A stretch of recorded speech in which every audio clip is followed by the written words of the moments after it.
Folks, Black Star Network is here. Hold no punches. I'm real revolutionary right now. Support this man, Black Media. He makes sure that our stories are told.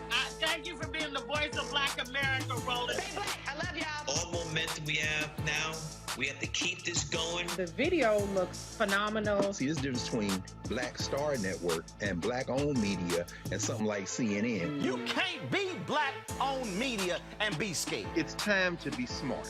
Bring your eyeballs home. You dig?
Today is Monday, July 18th, 2022. Coming up on Roland Martin Unfiltered, streaming live on the Black Star Network, Vice President Kamala Harris speaks to the NAACP National Convention in Atlantic City, New Jersey. She lays down the law when it comes to not only the issue of abortion rights, but also gun control. And she says it is time for us to take away the immunity that gun manufacturers have. We will show you excerpts of her speech. Byron Allen buys the assets of the Black News Channel. We'll tell you exactly how much he bought those assets for. Also on today's show, 2 young Black girls just dismissed by Sesame Street. They respond. Black folks say, "We ain't buying your BS." Also on today's show, those Secret Service text messages, they're supposed to be delivered to January 6th committee tomorrow. What does it say about what is often seen as the most trusted law enforcement agency in the country? Have they been corrupted by Donald Trump? And we'll talk about the report out of Uvalde, Texas. Nearly 400 cops were on the scene in the school. 400? Nearly 400? Total breakdown in Texas. Texas Rep Jasmine Crockett will join us on the show. It is time to bring the funk on Roland Martin Unfiltered on the Black Star Network. Let's go. He's got it. Whatever the miss, he's on it. Whatever it is, he's got the scoop, the fact, the find. And when it breaks, he's right on time and it's rolling. Best believe he's knowing. Putting it down from sports to news to politics. With entertainment just for kicks, he's rolling. It's on Go, roll, y'all. It's Roland Martin, yeah. Rolling with Roland now. He's funk, he's fresh, he's real, the best, you know he's Roland Martin now.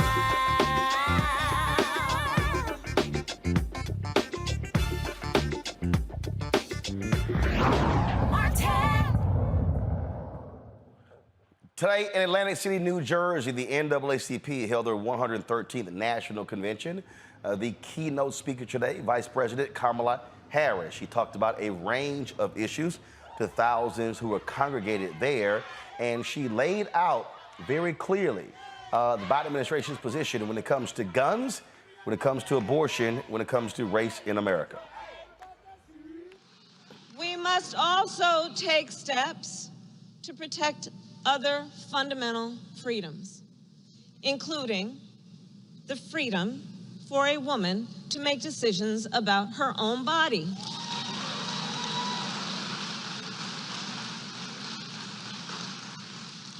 And you know, on this subject, it's important to note that to support a woman's ability, not her government, but her, to make that decision does not require anyone to abandon their faith or their beliefs.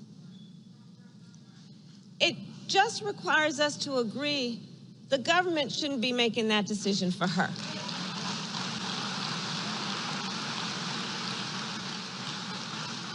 And think about it. For the first time in generations, the United States Supreme Court, the highest court of our land, the former court of Thurgood Marshall, took a constitutional right that had been recognized from the people of America, from the women of America. We know, NAACP, that our country has a history of claiming ownership over human bodies.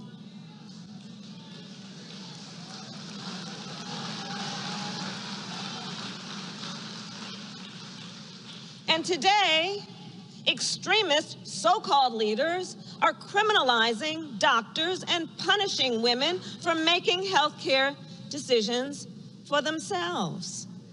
Personal decisions that is her right to make in consultation with her doctor, her pastor, her priest, her rabbi, her loved ones, not her government telling her what to do. And these so-called leaders, so-called, claim that, well, you know, we just think that this is a decision that should be made by the folks in the states. People in the states can vote on this, right? But at this moment, many of those same so-called leaders are the same ones who are passing laws to restrict the ability of people to vote. Laws, they're passing laws, the same people. Laws that ban drop boxes and restrict early voting. Laws that make it illegal to give people food and water for waiting in line to vote. Undemocratic laws, un-American laws.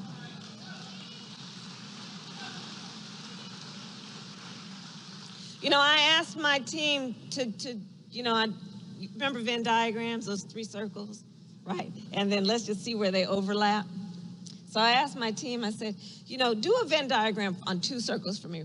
And in particular, the overlap of states that are attacking the freedom to vote and attacking women's freedoms over their own bodies. There are 10 states that are doing both. Here's the point. Our freedoms are all connected. Consider the freedom to vote. The freedom to vote is the freedom that unlocks all others. It is a catalyst for economic justice, for social justice, for racial justice. And generations of leaders gave their sweat, their tears, their blood in its defense. So leaders of the NAACP, together we have fought hard to move our nation forward. And yet, we must recognize there are those who are fighting to drag us backward. Extremist, so-called leaders who are attempting to undermine our democracy and assault our most fundamental freedoms. The freedom to be safe from gun violence, the freedom to make decisions about our own bodies, and the freedom to vote. All righty, folks, let's get into it with our panel. Joining us right now, Dr. Julianne Malveaux. She, of course, is the dean out in California, first of all, President Emeritus. Been at college. She also Dean College of Ethnic Studies, California State University, L.A., Makongo Dabinga, professorial lecturer, School of International Service, American University, Reverend Jeff Carr, founder of the Infinity Fellowship in Nashville. All right, so what you're seeing here, Julianne, you're seeing the VP going out there. She, of course, was at the AK convention, speaking here at the NAACP. I said last week that it makes perfect sense to get her out more, get her out of D.C. Senate's not voting. You don't need her there to break 50-50 ties. And so if I'm this White House, she's hitting every black convention. She's talking criminal justice at the National Bar Association. She's going to NABJ, NAHJ. She's going to the American National Medical Association. She's going to the National Dental Association. They have got to get out of the D.C., New York bubble and go to the states, talking to folks, not only at the conventions, but talking to legislators and others on the ground in these cities and states. Absolutely. I think it's a great move on the part of the White House, but I think that we think about it, maybe it's a little late. She not only needs to go to these national conventions, which I think is very important, and she will be at many of those, as you've mentioned, but I think it's also important for her to hit some of the community centers, to talk to some of, again, here's the issue, Roland. There are people who are disillusioned. They're not going to be at the NAACP convention. They're not going to be at the Urban League convention, and certainly they won't be at NABJ or NAHJ. These are the folks who need to see her touching the people that we want to get out to vote for 2022. We're just a few months away from that midterm election, and from the numbers that I'm seeing, that we're all seeing, it's not a great thing.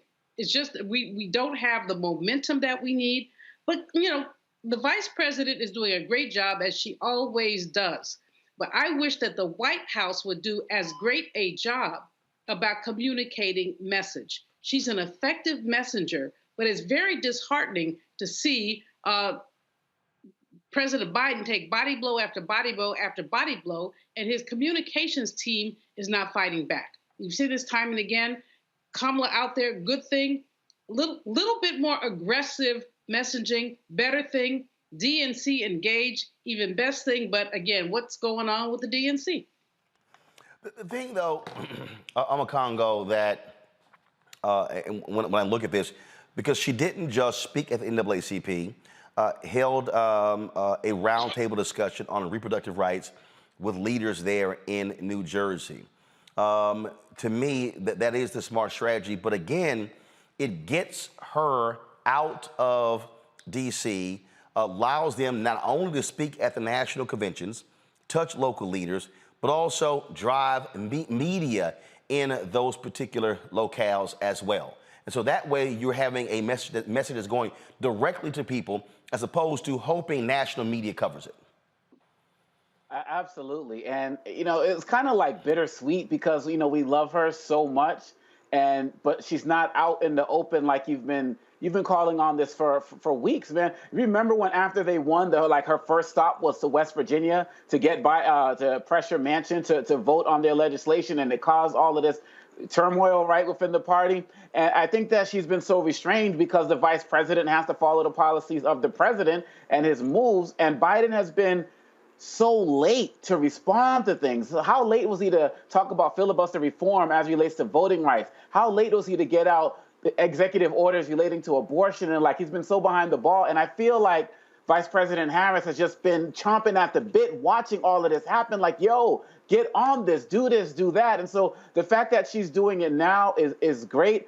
I do feel like Dr. Malvo said, it's a little bit late. But if the pressure continues, if she stays on this track, continues to use the biggest platform and the biggest pulpit that the president and vice president have, then it's going to start to have that continued engagement from the press, from the communities. Because right now what I'm seeing, Roland, and you know this better than anybody, I'm seeing all of these news cycles. They're pretty much talking about 2024 in the presidential election like 2022 was a done deal. Yep. And with pressure from Vice President Harris getting out there and speaking like she does and knowing the facts and knowing the courts and knowing all of these things, she can really start to sway people to start to really say, hey, we're not done yet. Hey, we have more work to do. Hey, we still got to put some more pressure on in a way that President Biden just has not been doing on a consistent basis. So it's great to hear her. But like you said, we need to see a lot more, and not just this summer season. When folks come back into session, she needs to be all up in it, just like she's doing right now. And look, Jeff, the White House has been very careful when it comes to COVID, taking the necessary precautions, things along those lines. But the reality is other groups are meeting. They should be having, I dare say, weekly town halls in critical battleground states.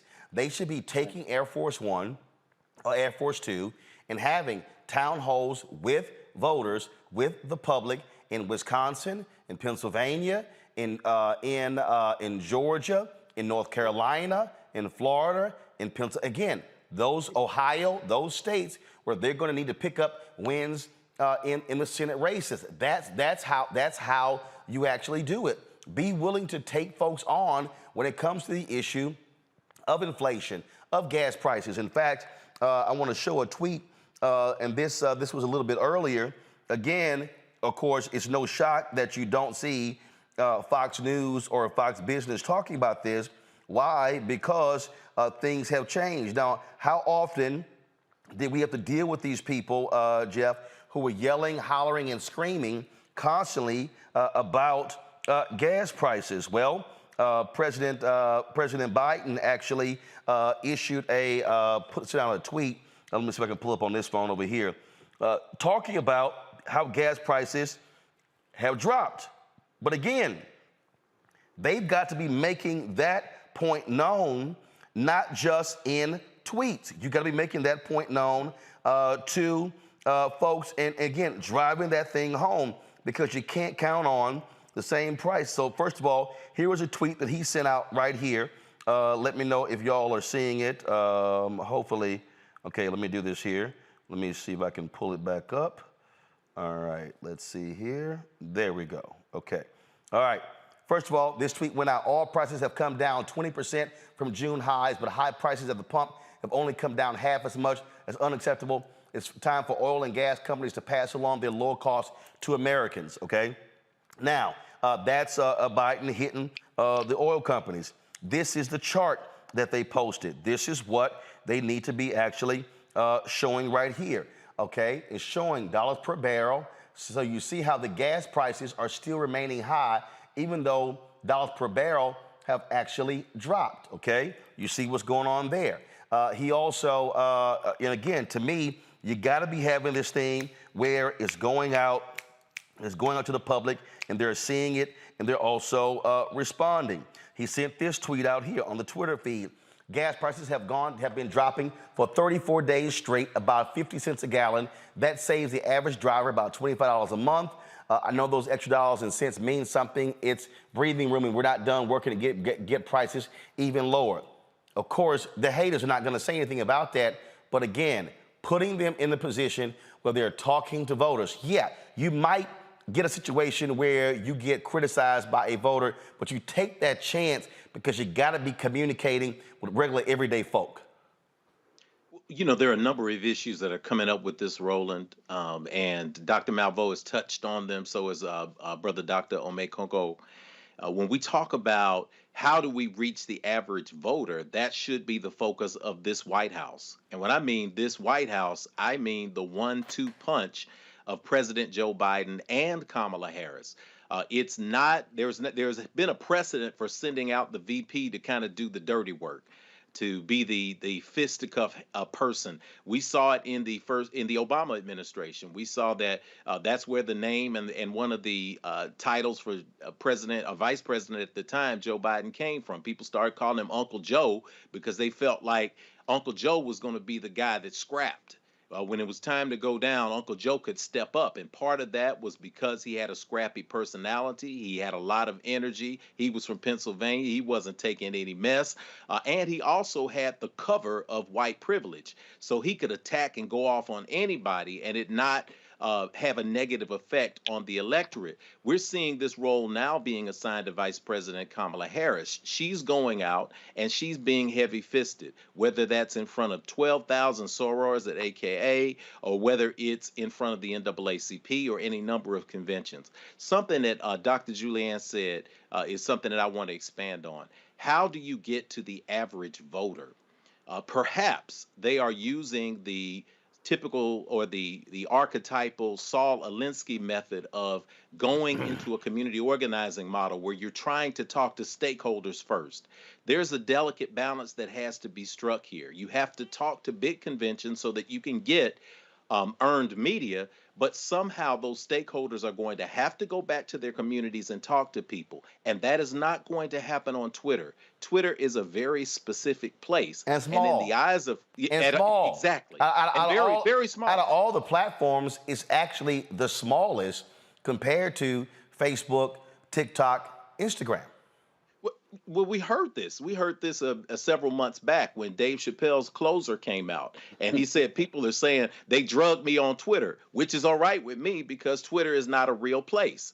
So when you look at it that way, you have to say, yes, we want to hear from Vice President Kamala Harris. We like the news clips and the sound bites, but we really want to hear from Uncle Joe. People are now beginning to say, where is the energy from the White House? Where is the White House? Where is the leader of the quote unquote free world engaging average everyday voters? People need to listen on the White House staff, and they probably are. They need to listen to and monitor this show because what we're saying to them is it's got to trickle down to the average voter. The Republicans, the conservatives, the right wing of the Republican Party, which is now the entire party, Everything that happens, they have a soundbite ready, and they are out at a town hall, they are out in a community meeting, they are out canvassing, and they are telling their side of the story. Just like when you gave that example of the 10-year-old that was raped and had to travel to another state for an abortion, they completely denied it across the board. And when it was proven to be true, they immediately had a response that was another complete lie. But they got that into the electorate and they got it out quick. The Democrats are going to have to do that quickly. Get the message to the grassroots so that people can turn out, not in 2024, but right now in the midterms when so much is at stake. You take advantage of what's happening right now. And yeah, look, I have people who hit me up constantly about 2024, and I'm like, I don't give a damn about 2024. I'm focused on November, you know. Yeah. And the thing here is, and again, I love all these people. I get a kick out of these people. Julian, they'll sit here and they'll be sitting here. Oh, all you care. This is when I really laugh back. Really laugh about the most. Oh, you sitting here, you focus on the Democrats. Let me just help y'all out, just like a little news flash. There are two political parties in America. Mm-hmm. Two. Now, there are other parties, Libertarian Party, Green Party, but please show me where their candidates are. So here's what's going to happen come November. Somebody's going to win. Mm-hmm. Okay? Mm-hmm. Somebody with a D in front of their name is going to win, or somebody with a R in front of their name is going to win. And so here's what I dare challenge all of you people who are FBA or ADOS or non-affiliated or call yourselves independent. If you call yourselves black, you call yourselves African American, you call yourselves Pan-Africanist. I don't care what you call yourself, okay? I don't care what it is. So I'm including everybody. Gay, straight, transgender, Christian, Buddhist, Hindu, atheist, Muslim, man, woman, everybody in. I'm putting everybody in this loop. This is what I want to ask you, very simple. What are the 5 most important things do you care about? Mm. And where does the person who's running stand on those 5 things? Yep. See, here's the deal. I'm not telling you to vote for a Democrat or Republican. What I am telling you is this is what I know as a fact. I know as a fact that matter of fact, let me just go ahead and show y'all this, because just in case y'all say it's rolling. Okay, just in case y'all try to say, well, that was him. Mm. If I recall, when I pulled this thing up, when they were talking about gas prices, when they voted in the House when it came to gas prices, not one Republican voted to stop oil companies from hiking prices, price gouging. Mm-hmm. Yep. Not one.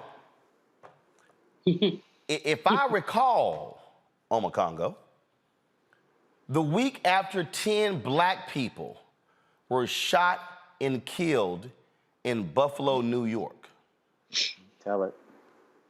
Every Republican except one voted against a domestic terrorism bill that dealt directly with the shooting of 10 black people in Buffalo, New York. If I recall correctly, Jeff, 47 Republican senators voted against advancing that bill forward. Mm-hmm. Y'all, I'm not telling you who to vote for. I am offering you factual information that happened. If I recall correctly, Julian, there was a bill that recently came up condemning neo-Nazis in the military. Let's see. Neo-Nazis in the...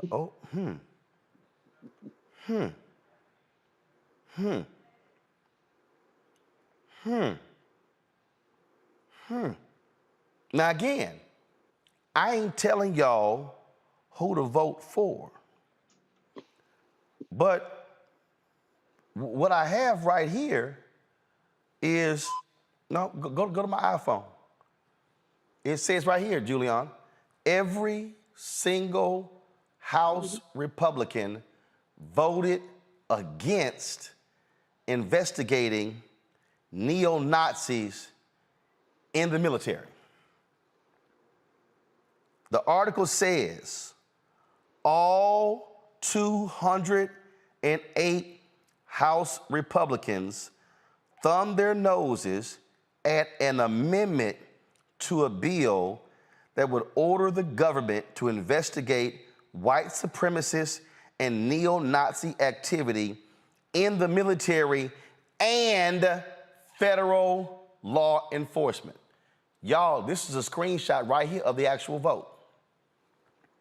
Now, for all of y'all people, you trying to make us vote Democrat. I ain't trying to make you vote nothing. Yeah. But what I am walking you through is, show the graphic again.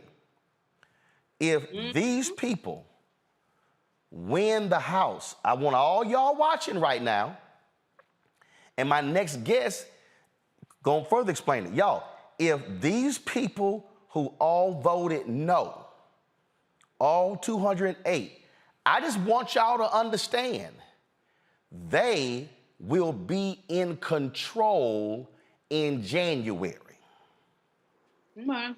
Let me just, again. I hear y'all.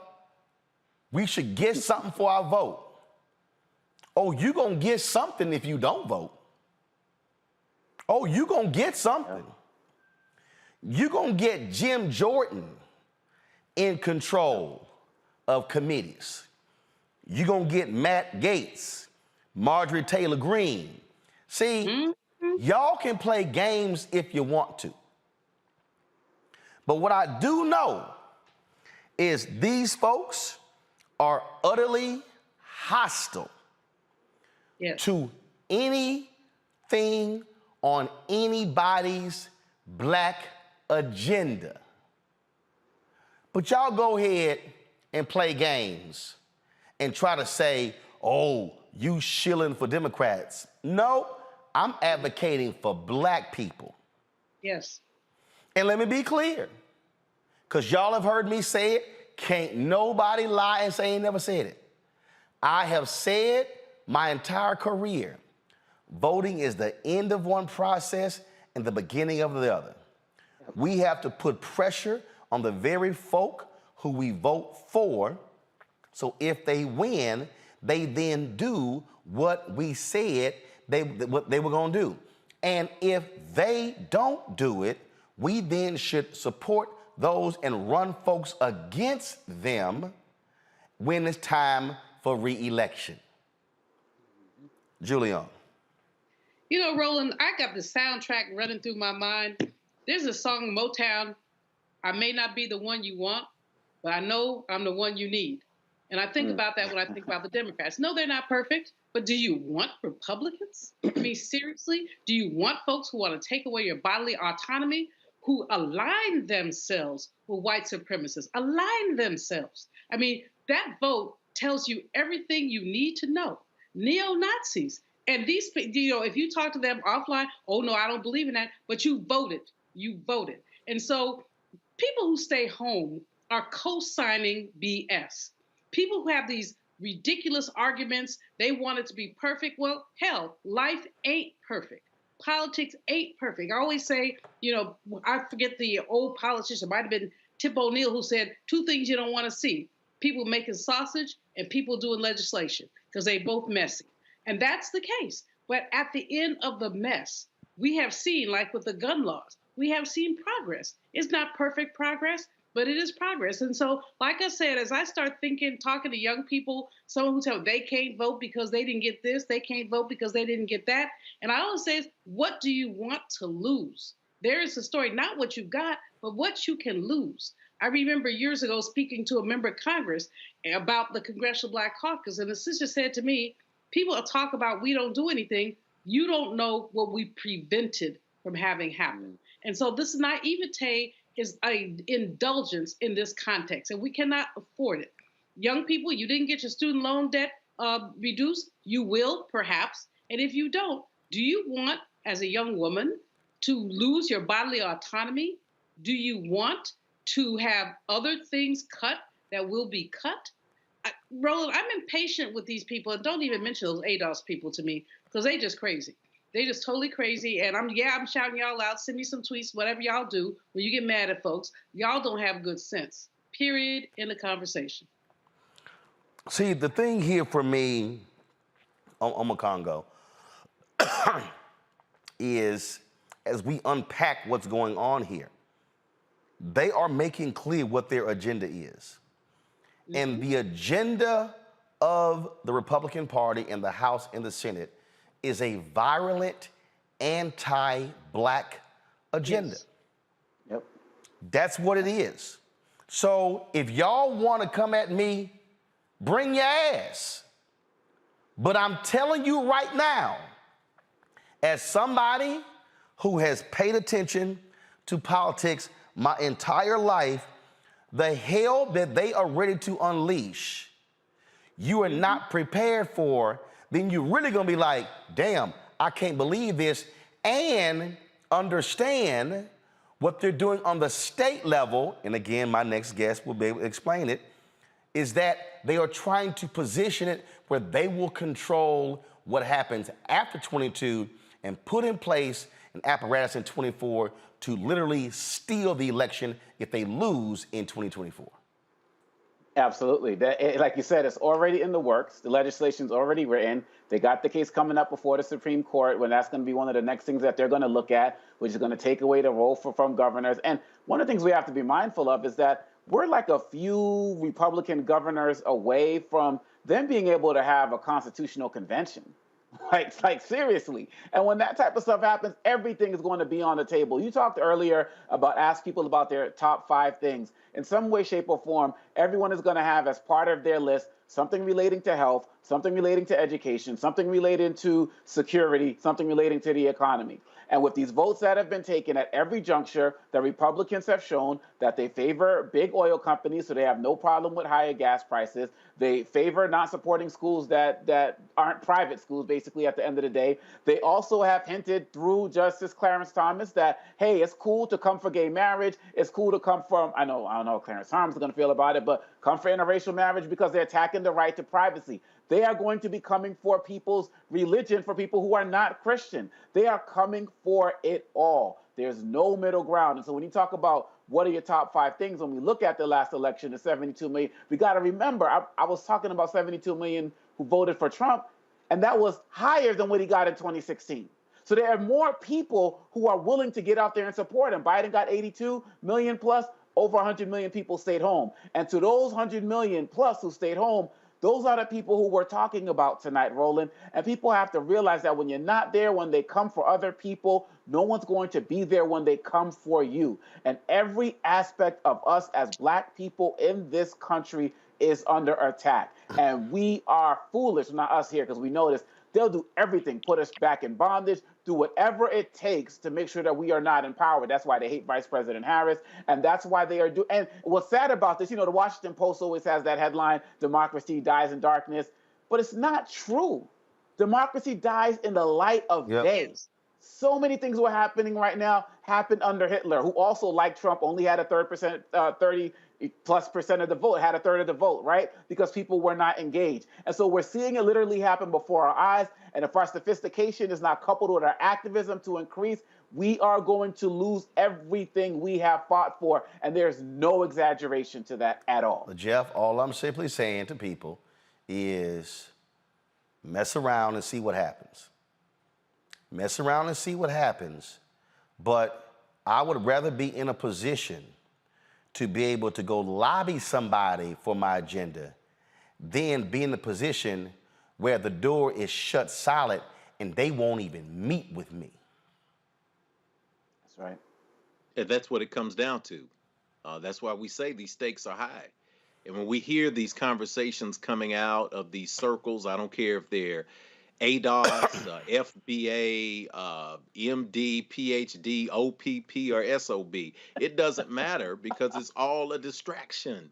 It is the art of distraction. And if we haven't learned anything yet, if we didn't learn anything from Donald J. Trump becoming the 45th president of the United States, we have learned the art of distraction, the art of carefully cultivating a tweet that would get people so riled up that they're talking about it for 3 news cycles. Meanwhile, during those news cycles, quietly appointing over 300 judges to the bench across the United States. It's all about distraction. It is look at what I'm doing here, but don't look at what I'm doing under the table.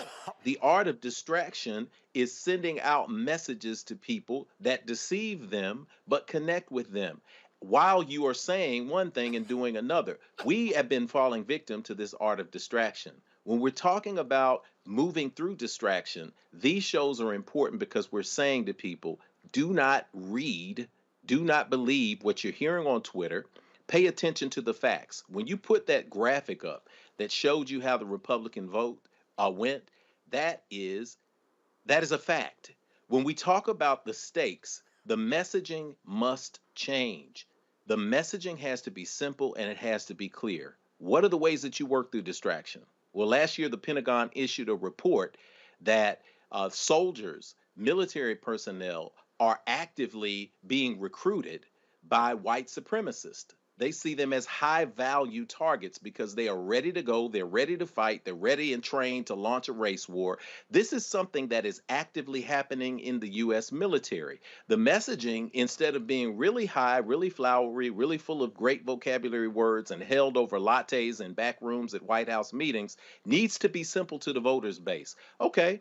You say you don't want to vote for Democrats? Let's show you how important it is. This bill that we talked about, this amendment on the Defense Act that actually allowed us to have this conversation that the Republicans did not vote on, it only went through because we had a majority that was Democratic.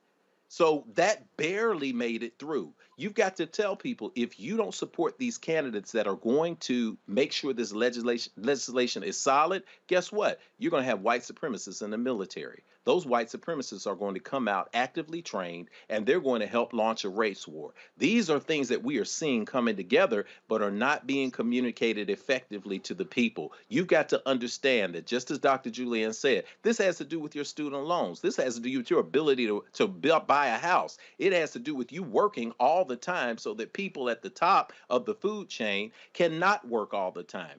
These are very tangible things that happen when we talk about whether to vote or not vote.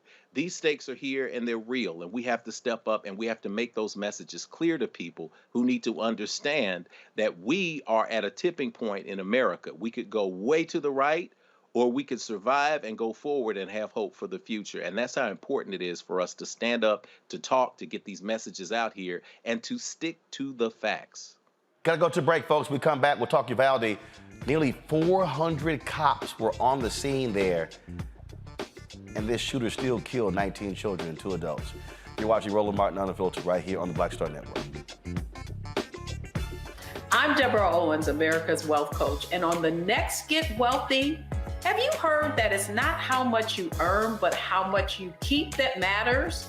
Well, the secret to building wealth could be hidden in our tax code. That's right. Joining me on the next Get Wealthy is someone who calls herself the gatekeeper to the IRS. And she's going to be sharing the secrets and strategies you need to know, whether you're a business owner or an individual, how you can get wealthy. That's right here, only on Black Star Network.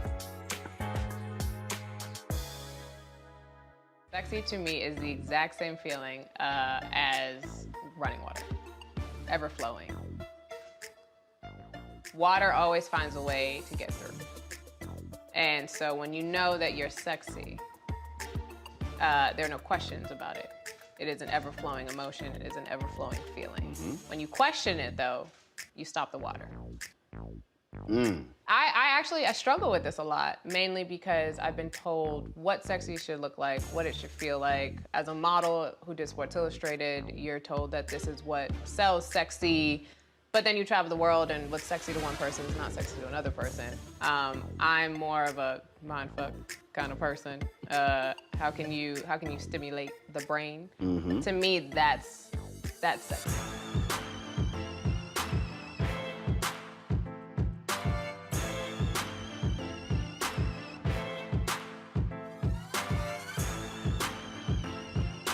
I'm Chrisette Michelle. Hi, I'm Chaley Rose, and you're watching Roland Martin Unfiltered.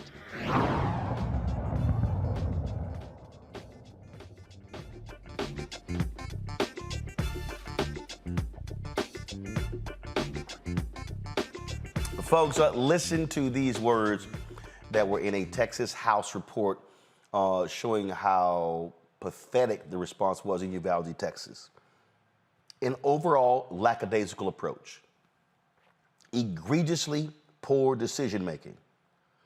That's a preliminary report from the Texas House to what took place in Uvalde, where 19 children were killed, 2 adults, by a lone white domestic terrorist. Representative Dustin Burrows says this report should be read by everyone. If there's only one thing that I can tell you is there were multiple systemic failures. I would invite everybody to read the entire report. You cannot cherry pick one sentence and use it to say everything without reading it all together and with context. But if we need a simple phrase to describe what the report says, again, I would tell you multiple systemic failures.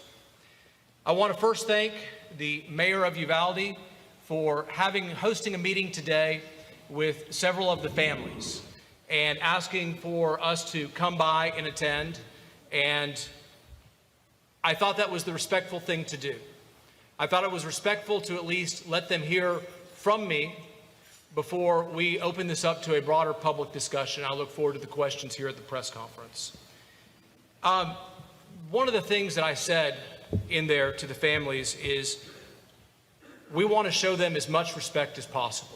The entire time this committee has been together, we have wanted to show them the most respect possible, and we've tried to do that. And I asked them if there was something we've ever done not respectful to let us know what it is. But I told them the most we can do to be respectful at this point is not to just blame one person or one thing. And I hope that the report, when people read all of it together, they understand that we look and take a broad approach to what happened that day. My biggest fear, and I also shared this with them at the meeting, is that we will look for simple solutions to these complex answers.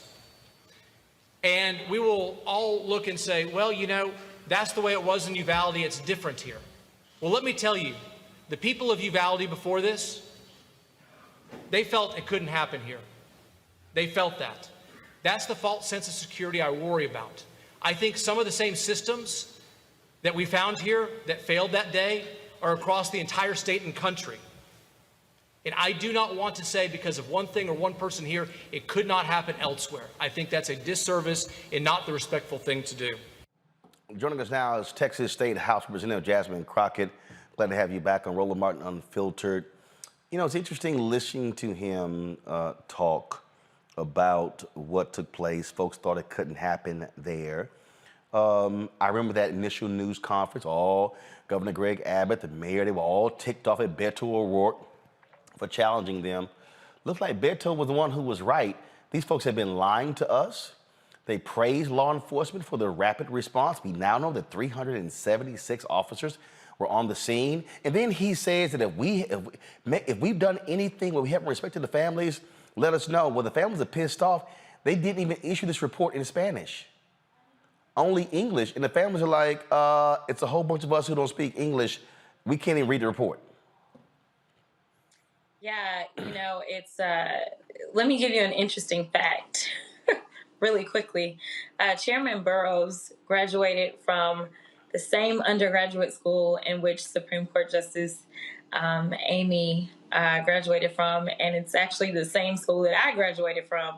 And it is amazing the minds that have come out of that school. But, the fact that it is not issued in Spanish just tells you how much the Republican Party, specifically in the state of Texas, thinks of Latinos, right? Everyone that was affected in this shooting was Hispanic. And that doesn't mean that they necessarily speak Spanish, but I definitely have heard the rumblings before in the Texas House about, well, if you're going to be here, you need to speak our language, right? But now, for whatever reason, there's a fight at the border about which way Latinos should go. And as you were speaking with your previous guest, this really shouldn't be about whether you're voting for a D or a R. It should be about voting for yourself. And voting for yourself should mean 9 out of 10 of y'all are voting against whoever the Republican is. Because when we look at their actions, not what they say, but what they do, it oftentimes aligns with something that is counterproductive to, say, sustaining your life or your livelihood or being able to keep a roof over your head. And so when we talk specifically about this and not pointing to a simple solution, what the chairman doesn't want to do is admit that he was yet one of those that was leading the charge for the awful gun legislation that we passed. There were so many good pieces of gun legislation that were proposed in the wake of what happened in El Paso, because this was our first session since that El Paso shooting. But instead of coming up with some of these red flag laws that we proposed, instead of doing something like a waiting period, instead of, say, raising the age for someone to buy a firearm, because I do want to be clear that this gunman lawfully purchased this firearm. Now, there are those that say, you know what? Bad people are going to do what bad people want to do. That may be true. I'm not going to argue to the contrary on that. But what I can say that as a lawmaker, I am supposed to make it as difficult for the bad guy as possible, as difficult for those that are struggling, say, with a mental break, which I think that the Republicans oftentimes are arguing a mental break just to go ahead and deflect from the fact that they are not doing their jobs. We need to get tighter on guns in this country, period. And the idea that if we put more guns out there, then we will be safer. I think that this report stands to prove that wrong, because as trained law enforcement officers, almost 400 of them, we had in action. So what do you think is going to happen with a civilian?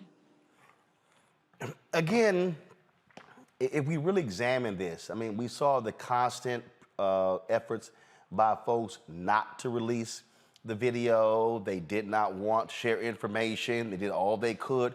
I mean, so you had law enforcement and state officials working against the public. And remember, the initial report, the Uvalde Police Department and the school district failed. That's 15 cops. It was 90 state law enforcement officers on the scene. Greg Abbott has to answer to this too. Oh, absolutely. But they're not going to. You say he has to, right? The idea is to just ignore this. The fact that I want to say this report was released on Sunday? Like, I mean, come on now. Now, Roland, you know about the news cycle, right? So, everything about this is let me sweep it under the rug, but let me pretend as if I have done something, right? It's like I want to say I'm doing something, but once again, when we look at those actions, it's the inactions that we should be looking at under these circumstances, because if the governor really cared to do something, then he would have called us back into session. We know that he didn't have a problem with calling us back for voter suppression, but when we're talking about the death of these folk in Uvalde, he doesn't want to call us in. Now, y'all have issued this long report, but what we gonna do with the report? The report ain't nothing but paperwork. That's all it is. We can't get any new laws unless we're in session. How do we get into session unless we're in a regular session? Well, the governor has to call it. When he calls it, he has to set out what that agenda is going to be. And the first thing that we would need to do is we would need to roll back the law that they just passed, which they don't want to do. We would need to raise the age on purchasing a firearm, which they don't want to do. We would need to do something as it relates to assault weapons. They don't want to do anything on that. So guess what? What they are counting on is people forgetting come November 8th. What they are counting on, people forgetting when they get into session and not showing up in Austin. They are counting on the fact that we always forget. And then they are also counting on the fact that they like to play on people's emotions. Y'all were just talking about it. You know, we just had the state convention for the Democrats here in Dallas this weekend. And sadly enough, I issued a speech on the main stage. And most people have been very positive. And I did receive a message saying, your message wasn't really you. No, my message really was me. The difference is, yes, everybody knows that I will call out Democrats. I will call out right and wrong. It's not really about party for me. But at this juncture, the team is set. The board is made. And there is only one choice. So, yes, I have a very unifying message in this general. And that is the only message that you will find out of me, is one that says, hey, this is life or death, specifically in Texas.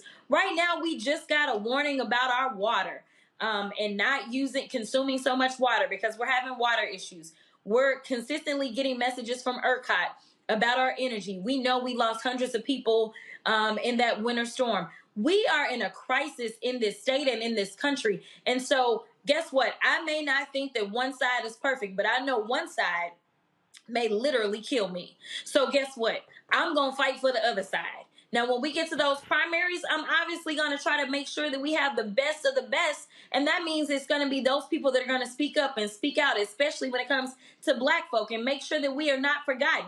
But I know that one side is targeting us consistently. You talk about the things that they've done on the federal level, but that is when I realized that something was amiss in the Texas House. When we could not get an amendment on that terrible gun bill that they passed that specifically said that white supremacists could not have firearms. Now, we had already said that gang members couldn't have firearms. But when we tried to add white supremacists and white extremists, that fell down party lines. What is that telling you about that party? And what was even more hurtful is we had at least one Black Republican who voted for that. Mm-hmm. Yeah. I want to play something for you. This is California Governor Gavin Newsom speaking in a way that I think, frankly, all Democrats should be operating when you talk about what they are facing. Check it out. Specifically to support him so that if he does run again, he wins. So I have a couple observations. I was with another elected official with you at the Summit of Americas in Los Angeles a few weeks ago, as lower poll rating than Biden, Justin Trudeau. You look at Macron, right? I mean, leading stuff in this environment after 2 years of the coronavirus, supply chain issues, international inflation, not just unique to the United States of America. It's tough. It's a difficult time. People are angry, frustrated. So being in positions of power and influence, by definition, are challenging. And in some ways, you're 40 or 50% approval. That's remarkable under the circumstance. All of that is situational. And at the same time, and this is an answer to your question, you have to also recognize what you're up against. And right now, we're up against the ruthlessness of a Republican Party. And I say that not naively. I don't say that even blithely. That's not a cheap shot. You see what's happening to all the progress we've made in the 21st century. All of the rights that we in many ways have taken for granted that have been afforded since the 60s are being rolled back in real time. This is a totally different moment. And we have to wake up with a different mindset And not just old mindset in terms of just a collaborative mindset, a cup of tea, and everyone's going to work together to get along, figure ways to advance the collective cause. And that's where the party needs to come in. Democrats need the Democratic Party, not the president, not a speaker, not an elected office holder. The party, the infrastructure, I think has to organize with more ferocity of focus, more determination to set the agenda, set the course, and put the other party on the defense. They are dominating the narrative. The facts aren't on their side, but they're dominating the narrative. And in this world right now, you dominate the narrative, you win. And that's what I'm worried about, and that's what I'm expressing. So what is the narrative that Democrats should be saying, and how should they be going about that? Well, forgive me. I mean, I think it's nice to know as a taxpayer that the state of California did the opposite of what Alabama. I think they opened a big prison with their stimulus money, and we're opening college savings accounts for 3.5 million people. I think maybe a positive alternative agenda is expressing that as a value proposition. And I bet 99% of people listening right now, if anyone is listening, didn't know that. Sounds logical to me, Jasmine. No, absolutely. I have been quite frustrated. Like I said, I mean, somebody was even surprised by my messaging. But listen, it's already been stated it's not perfect. But what I can't do is I can't sit around and complain. I've just got to do the work. One of the things that I talked about is here in Dallas County, we're a safe blue county, right? So what happens is we spend tons of money. In fact, over $3 million was spent just behind me in my primary. Over $3 million, one candidate. And that's not even getting into how much money was poured in, because I did have 9 opponents to try to get the congressional nomination. And so there are those that are saying, Jasmine, you've got to make sure you build up your coffers because, of course, people will try to run against you again. Well, guess what? I can't worry about that. I got to go ahead and govern and make sure that I do a great job of governing and hope and pray that I can go out and get the money when I need it. But the reality is that people like Beto O'Rourke need me to help him. I need to make sure that I spend money in the general and not just save all my money for the primary. Because if I can motivate more people to get out in the primary, they may not necessarily know Beto, but the chances are they may know me because I am here in Dallas, and they may be going just to vote for me because sadly enough, most people don't realize that I have 4 opponents when it comes to my general election. So I'm going to spend money. I'm going to do my part to pull people out. And I am hoping and praying that it helps people like Beto O'Rourke, because I will still only be one of 465 in Congress, right? In the House. But then I still have to deal with the fact that I've got a terrible governor in the state of Texas. It may be helpful if I have a good governor. It may be helpful if I have good state representatives. It may be helpful if I go ahead and do my part down in the valley for, say, a Michelle Vallejo, who is in a tight but winnable seat, a seat that's technically drawn for a Democrat, but it is very tightly drawn because we need to maintain control over the U.S. House. So guess what? I don't get to relax. I've got to go help out those other folk that are going to help me fight for everybody.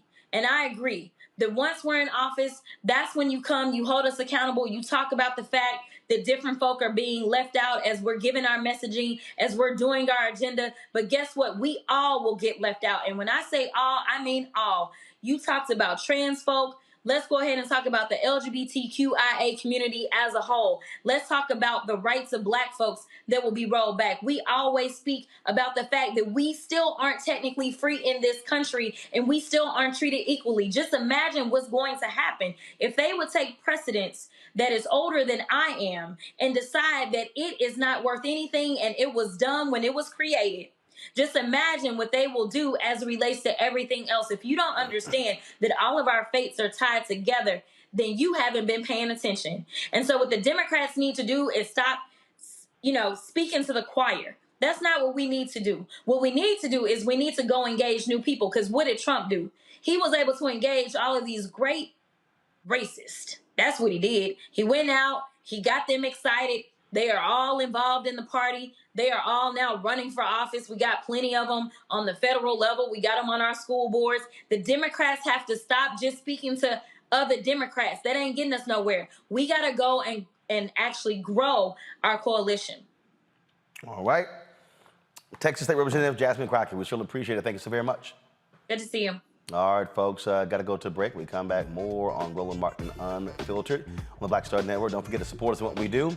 Folks, you want to download the Black Star Network app? Do so. All platforms, Apple phone, Android phone, Apple TV, Android TV, Roku, Amazon Fire TV, Xbox One, Samsung Smart TV. Also, you can support us with your dollars. Join our Bring the Funk fan club. Every dollar you give goes to support this show. Allows us to be able to do what we do, travel across this country. We'll be in Birmingham on Wednesday and Thursday, broadcasting from the SWAC Media Day. And of course, checks and money orders can go to P.O. Box 57196, Washington, D.C. 20037-0196. Cash App, $RM Unfiltered. PayPal is R Martin Unfiltered. Venmo is RM Unfiltered. Zelle is Roland at RolandSMartin.com. Coming up next, we'll talk COVID-19 with Dr. Peter Hotez. Folks, COVID ain't no joke, y'all. This new variant, hospitalizations are way up across the country. Don't play games with it. We'll break it down next. You're watching the Black Star Network. Hi, I'm Dr. Jackie Hood Martin, and I have a question for you. Ever feel as if your life is teetering and the weight and pressure of the world is consistently on your shoulders? Well, let me tell you, living a balanced life isn't easy. Join me each Tuesday on Black Star Network for a Balanced Life with Dr. Jackie. We'll laugh together, cry together, pull ourselves together, and cheer each other on. So join me for new shows each Tuesday on Black Star Network, A Balanced Life with Dr. Jackie.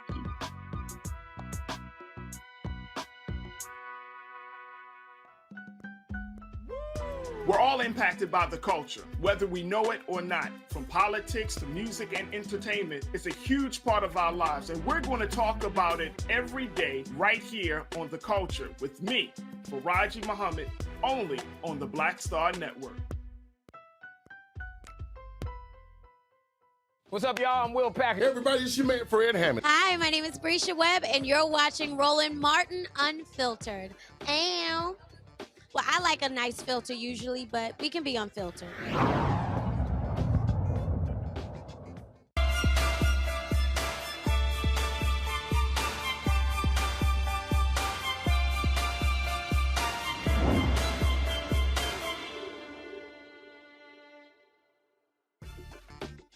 Folks, seriously, we've been dealing with COVID-19 for 2 years. Now we got to deal with this damn thing called monkeypox. Are you serious? Look, I know folks have been walking around, no mask, things opening up, but the reality is we are seeing with this new COVID strain how it is, of course, hospitalizations are going up all across the country. We're not seeing, though, the same intensity when it comes to testing, when it comes to protection. Dr. Peter Hotez, he's, of course, Texas Children's Hospital virologist. Of course, you heard him. He's been on the show before. Doc, glad to have you back on the show. My goodness, it's a whole lot that's happening. Yeah, that's right, Roland. A whole lot that's happening, and a whole lot of it is going unrecorded and unseen, both for COVID-19 and for monkeypox. Let's see if I can break it down. I mean, for COVID-19, you know, so everybody's doing home testing, home antigen testing, which is actually a good thing because people are knowing when they're infected and know when they're at risk of transmitting the virus to their family members or their friends. The problem is those numbers are not getting reported to the state health departments and to the federal government, so they go unrecorded. So when you look at the graphs, what you see is a bump when in fact probably the number of new cases is as high as anything we've seen in the past, probably as high as the Omicron wave, you know, more than maybe a million new cases a day. So for every one case that's getting recorded, there's probably 7 to 10 that are going unrecorded. So the official numbers are 135,000 new cases a day in the country. It's probably closer to a million or more.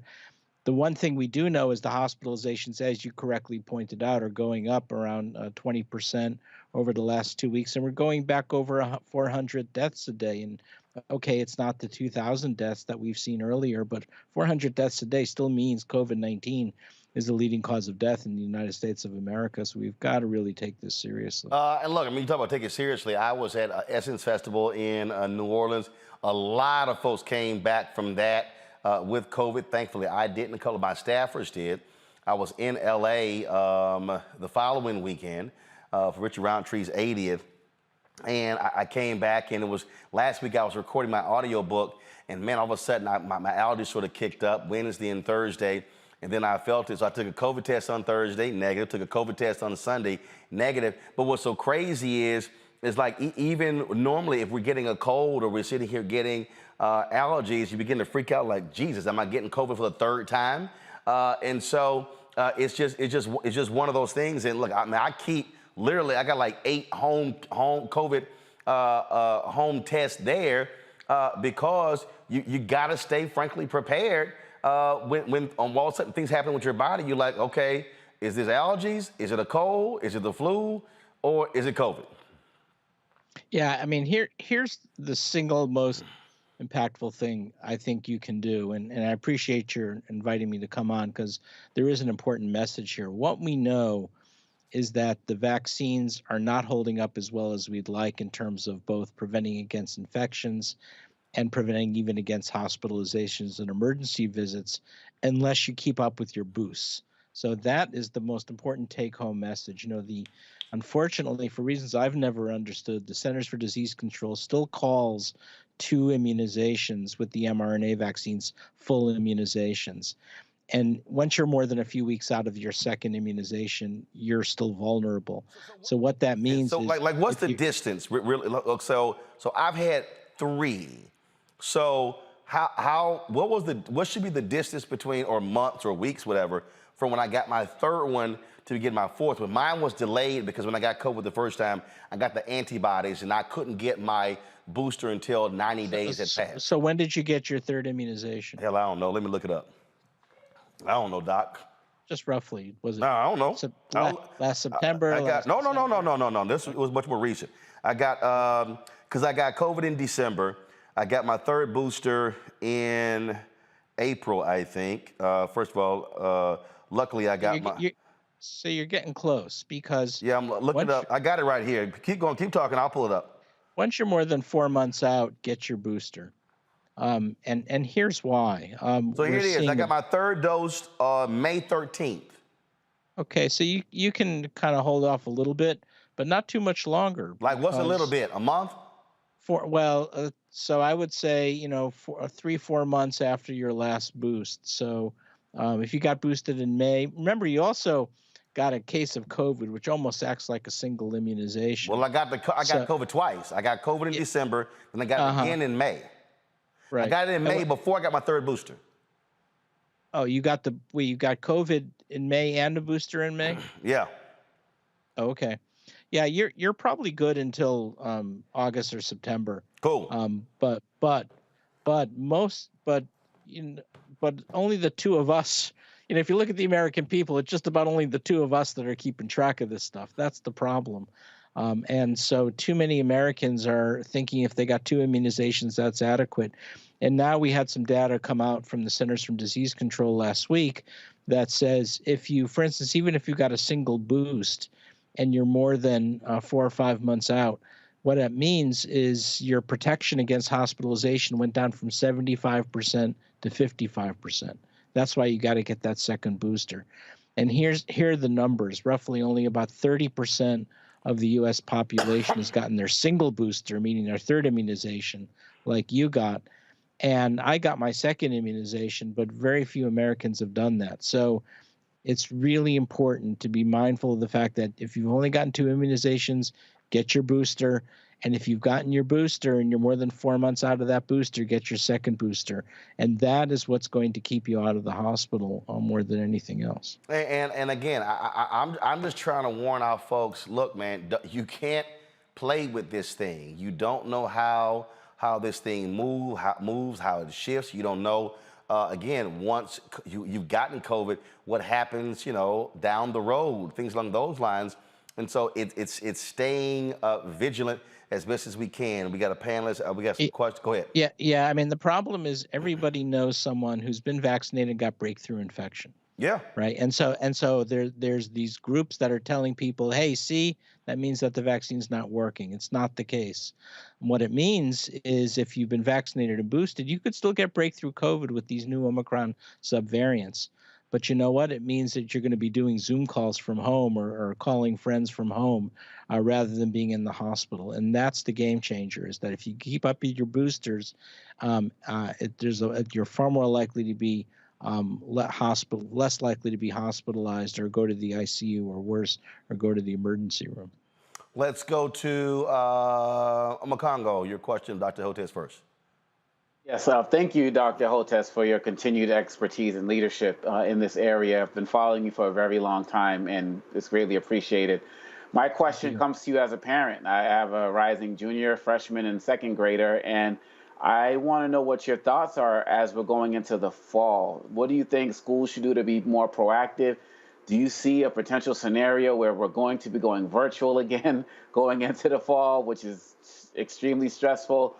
What are your thoughts as it relates to schools and this variant of COVID going forward? I think, the school boards and the teachers and under a lot of pressure to keep the schools open. So I think you're not going to, unless things get really extreme, I don't think you're going to see school in-person closures and going back to virtual. It's not impossible, but I don't see that. I think it's less likely. I think the more impactful thing to do right now, and I know I sound like a broken record, now that we have vaccines approved for the kids, you should focus on that. But again, the American people aren't accepting it. So for instance, only about 30% of parents have vaccinated their 5 to 11-year-olds, only 30%. And that varies a lot geographically. So if you look at the Northeast, there's a little better compliance, maybe 50, 60% of parents are vaccinating. But, down here in the South, and Roland, Roland and I are both now, we're both Houstonians. The acceptance is really low. So in Louisiana, for instance, Mississippi, only 11% of parents have vaccinated their 5 to 11-year-olds, so really low. And then now the vaccines have been approved for the under 5-year-olds, and and kind of the CDC sent out an SOS 2 weeks ago to say, you know what, of the cohort of 18 million kids under the age of 5, only about 300,000 have gotten vaccinated, so single-digit percentages. So we have a lot of work and advocacy to do to convince parents to vaccinate their kids. Let's see here as I, again, fight this cough from the allergies. Let's see, Julian. Doctor, again, thank you so much for your work and for the enlightenment that you're sharing with us. Here's my situation. I've been vaxxed twice and boosted, but only boosted once. Everyone I know who's gotten the second booster has been sick for 1 to 2 days. I've got a cray-cray schedule, and so I'm trying to figure out when can I afford to be sick as a reaction to the booster. Is that real? Why is everyone getting sick after they get their second booster? Some folks for just half a day, but some for as many as 2 days. Can you explain that to me? Get that boost on Friday. Should I get a second booster? Get that boost on Friday and go to work on Monday. I'm sorry. Doc, go ahead. Well, you're partly right, Roland. I mean, it varies. I mean, for instance, I got my second booster and I compared to my worst immunization was my second one, but my boosters were fine. I had very few symptoms at all. When you get your booster, make certain that you're getting the booster size dose. So the Moderna booster dose is 50 micrograms of mRNA, not 100 micrograms. So possibly the pharmacist gave you the full 100 micrograms. That's a possibility.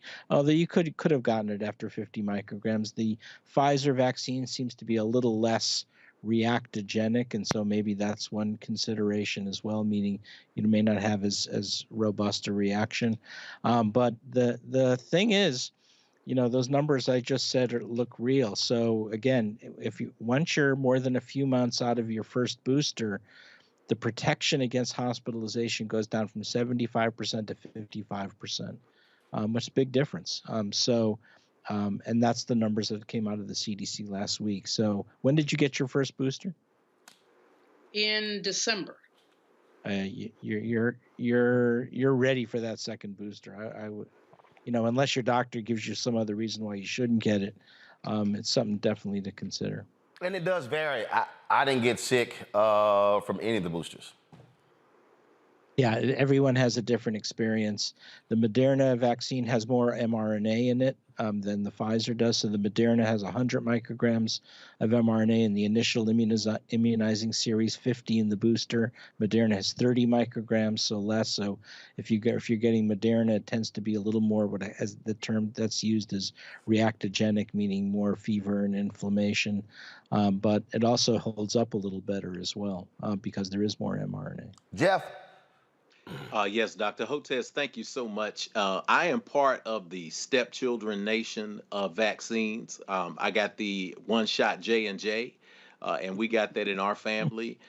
We went over a year, had absolutely no problems, had no issues. I got sick. I felt sick about 30 minutes after I got the shot, and then it went away. Did not have a problem, was able to avoid COVID until, of course, school came back in and one child got it and it went through the household. I was down for about a day, maybe less than that, and then came right back. But those of us who got that one-shot J&J, we've been wondering, because that conversation isn't in the mainstream as much, what do we do next to protect ourselves, and what's recommended? So it's a brilliant question, and you're not alone. So many people who got the J&J vaccine are feeling buyer's remorse because they're not getting instructions on what to do. And here's the reason for it. Unfortunately, our Centers for Disease Control is not, historically has not been collecting information about vaccine effectiveness after it was released for emergency use as we'd like. So we've been depending on Israel in the UK for a lot of our vaccine effectiveness data. They don't have the J&J vaccine. They don't have Moderna either, but they have Pfizer, which is another mRNA, so people kind of extrapolate from Pfizer to Moderna, but they don't have the J&J, so we're not getting as timely information about it. The truth is, the J&J vaccine is a very good vaccine, and in some ways it may give you more durable protection than the mRNA vaccines. But now it's very hard to get. So you're in good shape in the sense that you got one dose of J&J, you had breakthrough COVID. I would still get a booster with either Moderna or Pfizer, and likely that's going to give you a much better virus neutralizing antibody and help you weather this BA.5 subvariant so long. Remember, this BA.5 subvariant is the most transmissible thing we've seen to date. And this is what's been happening. Each new variant or subvariant is more transmissible than the one before. So BA.5 is more transmissible than the original Omicron, the BA.1. That was more transmissible than Delta. That was more transmissible than Alpha, and so on and so forth. So this is is so transmissible that even if you're in a restaurant, indoor settings, if people now, especially when most people are not wearing masks anymore, at least in this part of the country. We're having a lot of trouble convincing people that BA.5 is a serious actor. Yep. And if you're not vaccinated, we're still seeing a pretty big rate of hospitalization, even loss of life. All right, Doc. So, okay, real quick, this monkeypox thing, Alex, the controller, want to know, do masks protect from monkeypox? Okay, we're seeing that, oh my goodness, cases increasing. What the hell is monkeypox? Who's getting it? And how do we protect ourselves from getting it? So monkeypox, first of all, it's a crummy name because it was first discovered in non-human primates in captivities, but monkeys are probably not big actors in this. It circulates in the rodent populations in Central and West Africa, gets transmitted to people, and has been causing more infections in Africa. In part because previously people were getting vaccinated against smallpox, but they haven't been getting it since the 70s. So it's created vulnerability. Now we've had our largest monkeypox outbreak ever in Europe and North America, particularly in social networks linked to the gay and bisexual male community.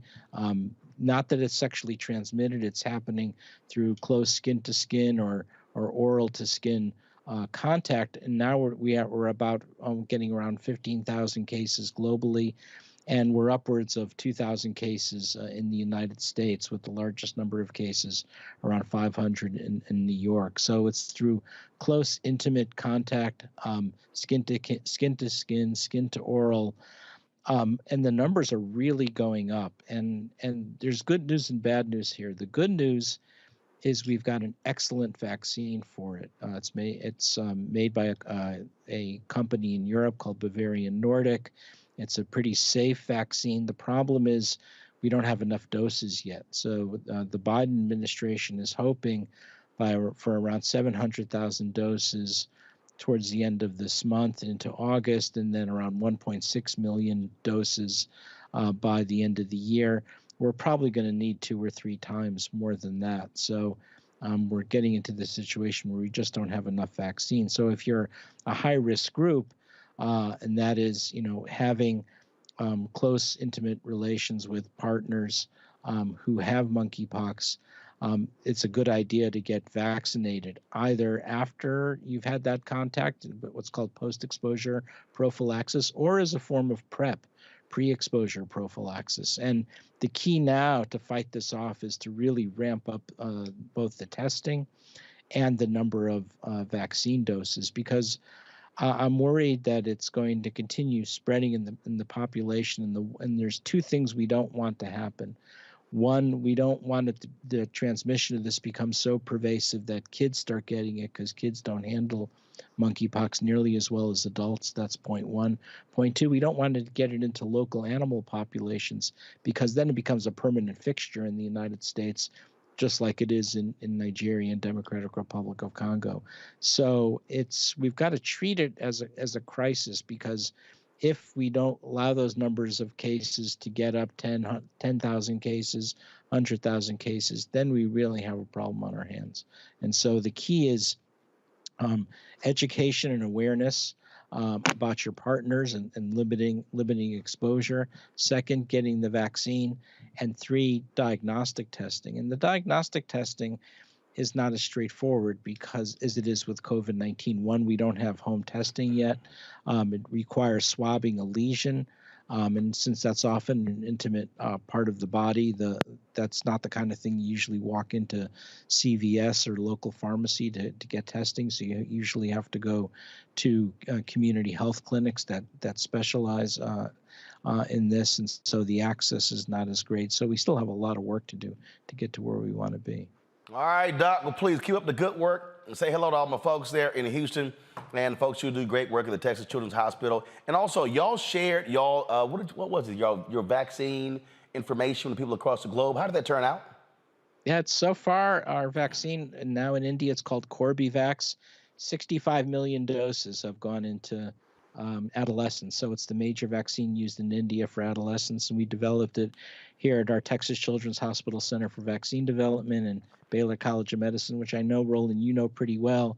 And what I want you to do is once we get out of this BA5 wave, when you come down to Houston again, I want to give you a tour of the labs and have you meet our scientists. They'd be Sounds great. Love to do so. And that also shows you the difference between folks who are trying to save lives, because I saw something the other day where Moderna gave a golden parachute of $926 million to their CEO after getting almost $3 billion from the federal government.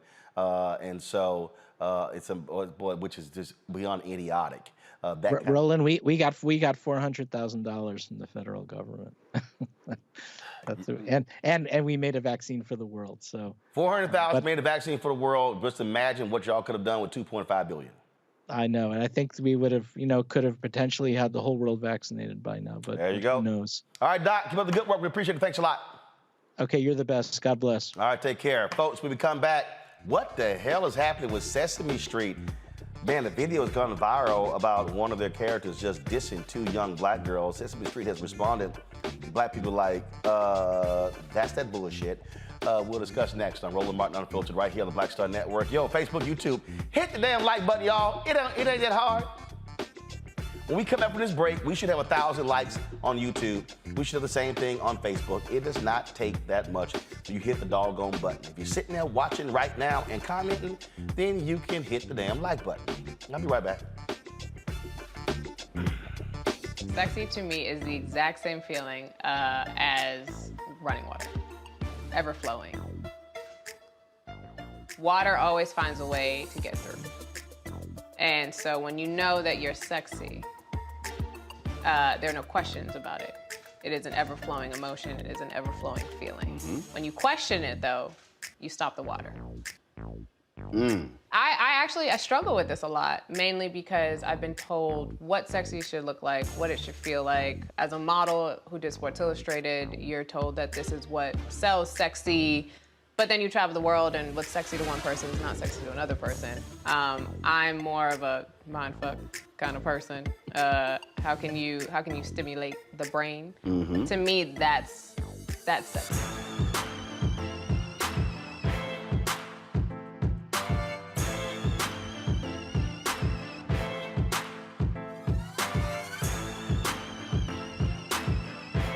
What's going on? This is Tobias Trevelyan. Hey, I'm Amber Stevens-West. Yo, what up, y'all? This is Jay Ellis, and you're watching Roland Martin Unfiltered.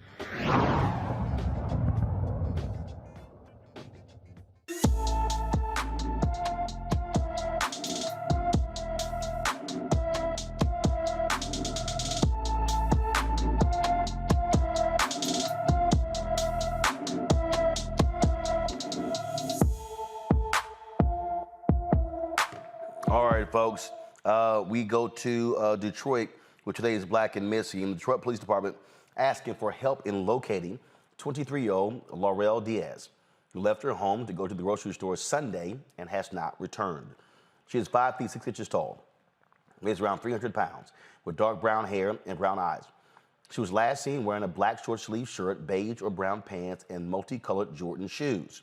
Laurel was driving a dark blue Dodge Caravan with damage on the passenger side. According to her mother, Laurel has bipolar disorder. Anyone with information about Laurel Diaz should call the Detroit Police Department's 10th Precinct at 313-596-1001. 313-596-1001. All right, many of y'all have seen this video. It's been going viral over the last 24 hours. Two young black girls were at a party, and this Sesame Street character just straight up just ignores these two black girls. Now, go ahead and just roll the video, y'all. Just roll the video. Now, this is at the Sesame Street theme amusement park in Philadelphia. Again, the video went viral, and it shows these two young girls going up to the performer in a Rosita costume, and the performer appears to wave no to the girls and continues to walk on. Now, again, it is blown up. Black people have been upset, livid.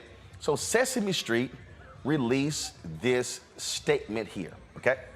Our brand, our park, and our employees stand for inclusivity and equality in all forms. That is what Sesame Place is all about, and we do not tolerate any behaviors in our parks that are contrary to that commitment. We also are and have always been committed to making sure every family and every child has the best possible experience at our parks, and we are incredibly disappointed when that does not happen. Regarding the incident yesterday, the costumes our performers wear sometimes make it difficult to see at lower levels, and sometimes our performers miss hug requests from guests. Okay, so let me do this here. I'm gonna walk over to the other side of the studio. So y'all can just go ahead and follow me. So I'm confused here, Omakongo, Julian, as well as Jeff, because, okay, if I'm in costume and I'm walking, if I'm in costume, I'm walking, put me on camera one. If I'm in costume and I'm walking, all right, and I'm dealing with little kids, I'm probably going to be looking down. So I'm not looking for a 10 or 14-year-old, I'm largely gonna be looking down at little kids. So if I'm walking, this is like what I'm doing the whole time. I'm waving down here at little kids. Or I'm waving at short people like my niece, you know, who are like 4'11". I'm waving at short people, okay? All right? So now, I want y'all to show the video. Watch when homeboy drops his head. Watch this. He's looking at her. How, I don't understand how, yes, you got this big child in front of you. How do you not see How do you not just this? Seriously? I'm sorry. Julian, I'm not buying that. Nobody should buy it. This is BS warmed over. Heartbreak for the poor little girls. You saw the disappointment on their faces. But this, whoever that is, should not be working at Sesame Street. Sesame Street does have a long history of inclusion, of diversity, of all of that, but they have hired some fools, and that was one of them. But again, anti-Blackness is so seeped into our nation's culture that it shows up in all kind of crazy places, like with a cartoon character. So here's the problem, Roland. Sesame Street should not have issued that statement before they did some form of investigation. That is nonsense. Say, well, they're so tall they can't look down. The fact is that grown people, 6 foot tall people, are not going to the theme park to see Sesame Street characters. They're little children. They're 4 feet tall. Don't be messing with your niece, by the way. The child can't help it that she ain't grown. But in any case, you got the little part right. You got the little part right. But in any case, it's just ridiculous and it's racist. And these girls have been scarred, and they shouldn't have been scarred. And that fool, whoever it is behind there, male, female, dog, or cat, needs to be fired. Simply needs to be fired. And Sesame needs to come up with a better statement than that ducking and dodging statement they put out there. Omakongo. Yeah, I know there's a lot of people out there saying, "Oh, there's bigger fish to fry and all this is not that serious." But it's the 2 words Dr. Malvo said, the anti-Blackness. And it resonates, as she said, at every level of our being in this society. And what I've started to see on Twitter is other families posting videos of being snubbed by Rosita.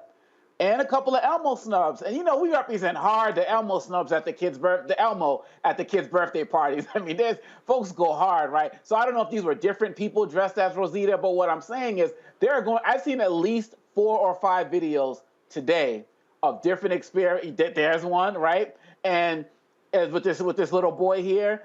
And at the end of the day, Sesame, you got a problem when you see this with this particular individual or whoever these individuals are. When we go to these places, again, these guys are not trying. There you go. Look at that. They're not trying to see me. And these snubs hurt, man. And we're seeing these kids get snubbed in all areas of society. And Sesame is supposed to be the one place where we're supposed to go and be able to let it all out and have fun and do that for the kids. And so, yes, I definitely agree that Sesame Place and Sesame Street is all about inclusivity, but they definitely have some work to do as it relates to this, and that's why they reached out to the family to bring them back. But look, they got more video around Sesame Street and Sesame Place than like the FBI got in D.C. They can scroll through the videos and see if there are patterns with their performers and get rid of folks who don't represent what they say they want to represent. And that's really what it comes down to at the end of the day. They can do these little meetings here and there, but who knows? Well, I think they kind of know they have a problem. Because 7 minutes ago, this was posted. Go to my iPad, please. This was posted literally, y'all, 7 minutes ago on Instagram. We sincerely apologize to the family for their experience in our park on Saturday. We know that it's not okay. We are taking actions to do better. We are committed to making this right. We will conduct training for our employees so they better understand, recognize, and deliver an inclusive, equitable, and entertaining experience to our guests. For over 40 years, Sesame Place has worked to uphold the values of respect, inclusion, and belonging. We're committed to doing a better job making children and families feel special, seen, and included when they come to our parks. I think that's sort of an admission, Jeff, that first apology didn't do a damn thing. Oh, yeah. Wow. In Sesame Street lore, we could say one of these things is not like the others. One of these things just doesn't belong. And when we talk about what these things are, it's discrimination on one level. It's not paying attention on to the other. It makes immediately what comes on in my mind is the brother who plays Elmo, who, when he is completely confused, says, "I don't understand, Chloe. I don't understand." You don't understand because it doesn't make sense. This performer, this actor, this employee, whether he's working a gig, whether he's a professional, He violated the cardinal rule of not only African American history, but in general civilization. Never leave a brother or a sister hanging. He left these two babies hanging, man. When I showed the video to my wife was watching. She was like, "What is this? What is this?" And I said, "Nothing, just watch," because I wanted an objective opinion from a mom. She said, "Oh, it's a parade. Oh, yeah. Ooh." That's exactly what she said. I want to give us some context historically. Several years ago, I produced a play called Before the People Came, and it went about 50, 60,000 kids have seen it across the country. It played at the Smithsonian.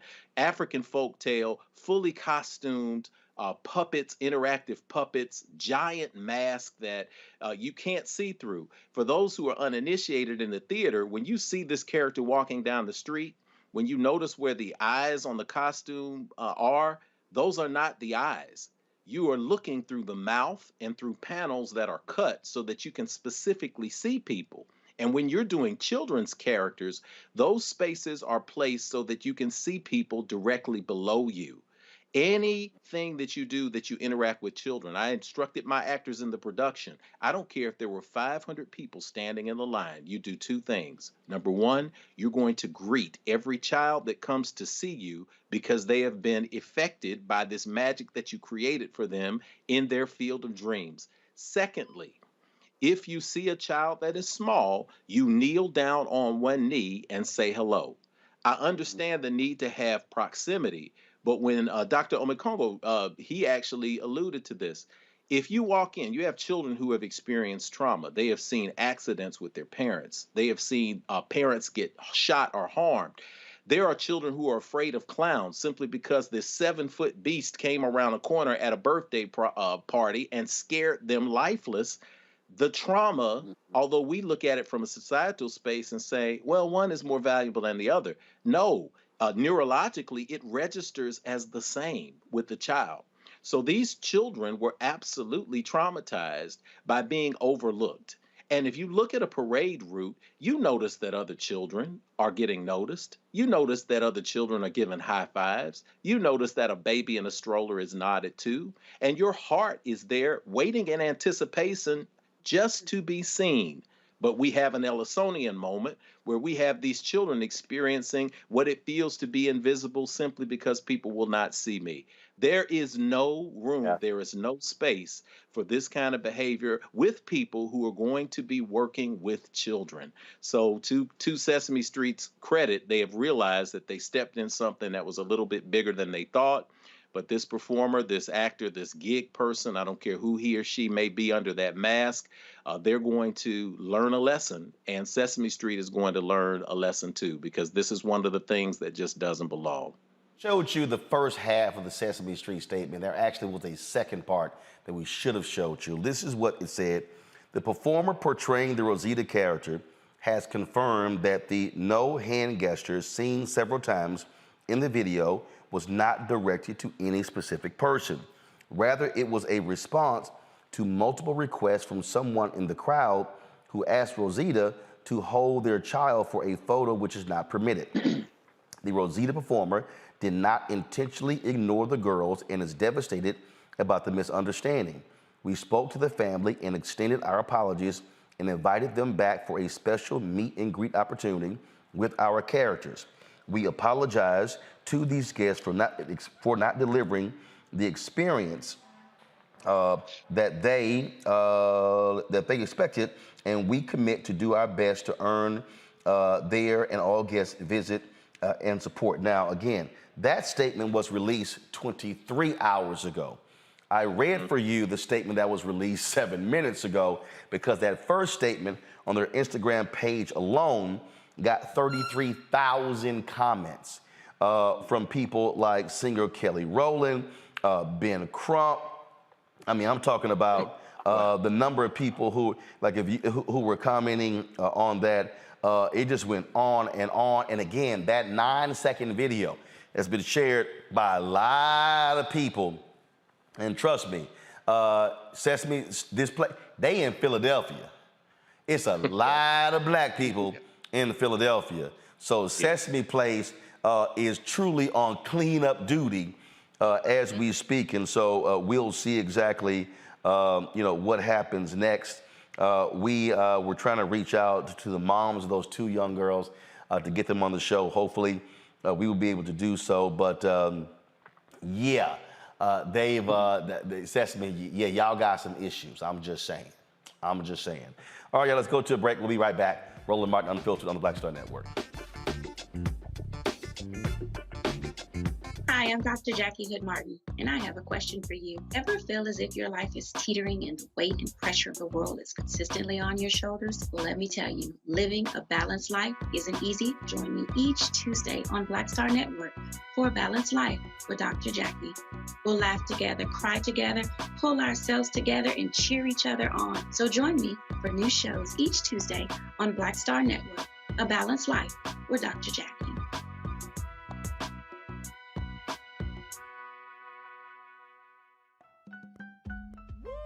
We're all impacted by the culture, whether we know it or not. From politics to music and entertainment, it's a huge part of our lives, and we're going to talk about it every day right here on The Culture with me, Faraji Muhammad, only on the Black Star Network. Hi, I'm Kim Burrell. Hi, I'm Carl Payne. Hey everybody, this is Sherry Shepherd. You're watching Roland Martin Unfiltered.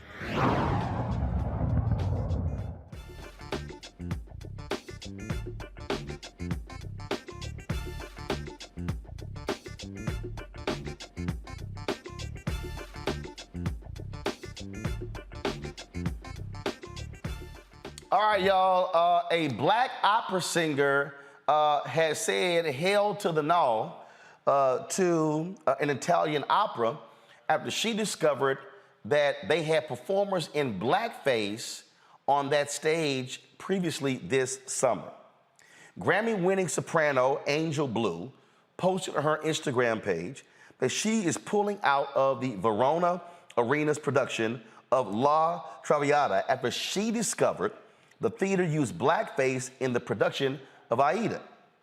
The theater says Blue knew about the other show and invited her for a, quote, dialogue on the issue. Blue was like, nah, this is what she posted. Let me be perfectly clear. The use of blackface, do y'all have her statement? Thank you. Come on, let's show it now. Thank you. Let me be perfectly clear.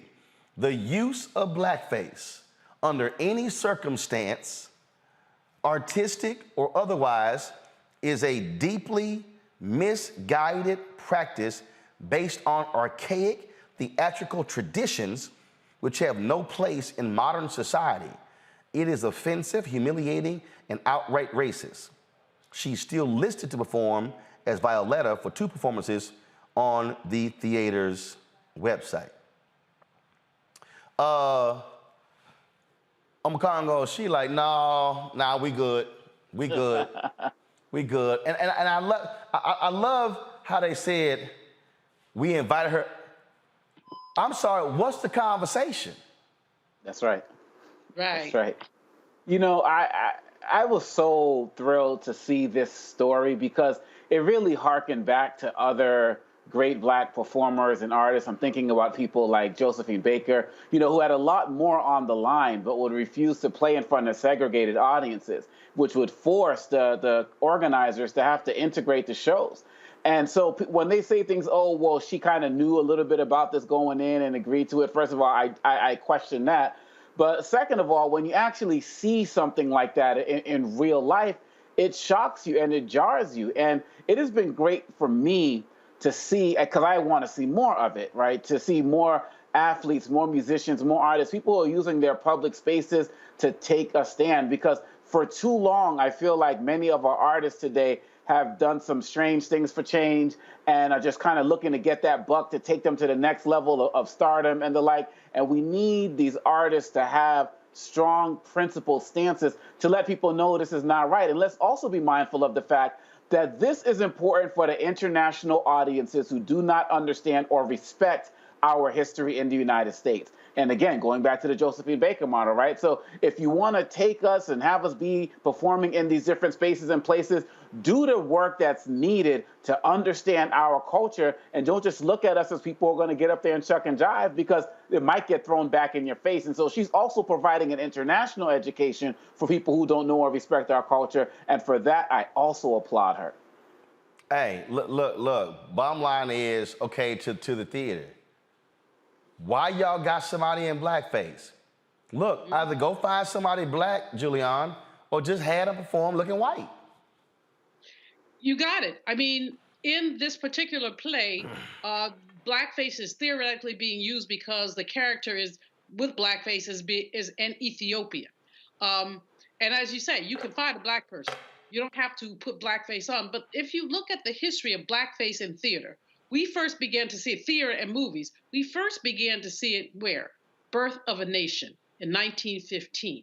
Birth of a Nation. We all know what that film did in terms of perpetuating stereotypes, in terms of denigrating Black people, in terms of basically portraying us as the basis, with the Black men chasing little Eva off a cliff, theoretically because he wanted to rape her. So that was the genesis of the use of blackface in art history. And so now we see, 100 plus years later, 107 years later, this sister calling them out, which Omekongo was actually, absolutely right and very well stated. She was right to call them out. But there are many others who do participate in these productions that do include blackface, which, as she said, is archaic and belongs no place in the modern world. And so good for her. But more importantly, this is an educational moment. And even more importantly than that, it is time for us to just dismantle these racist stereotypes. And they exist, they're persistent, they're consistent, and we have to be the ones to stand up and say, stop it. And the theater company is disingenuous by inviting her to have a conversation. Really? What kind of conversation? We didn't know. Yeah, you knew.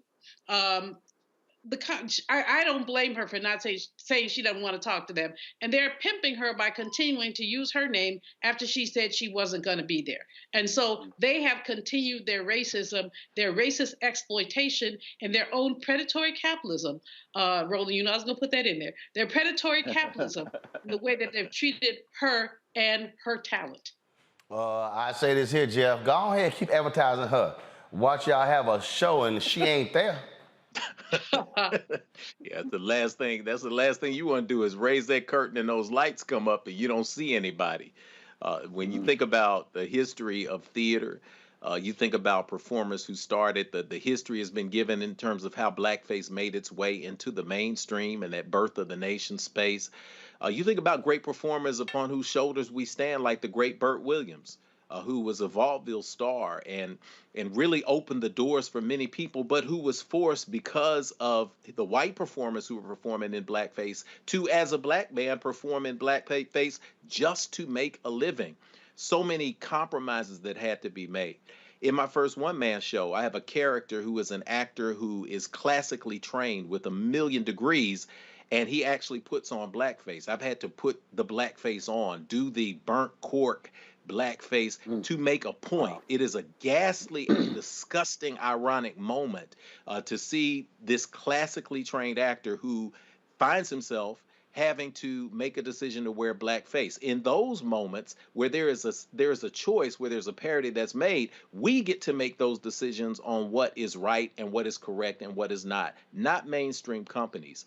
And by doing this, you are telegraphing that you are completely out of touch with reality.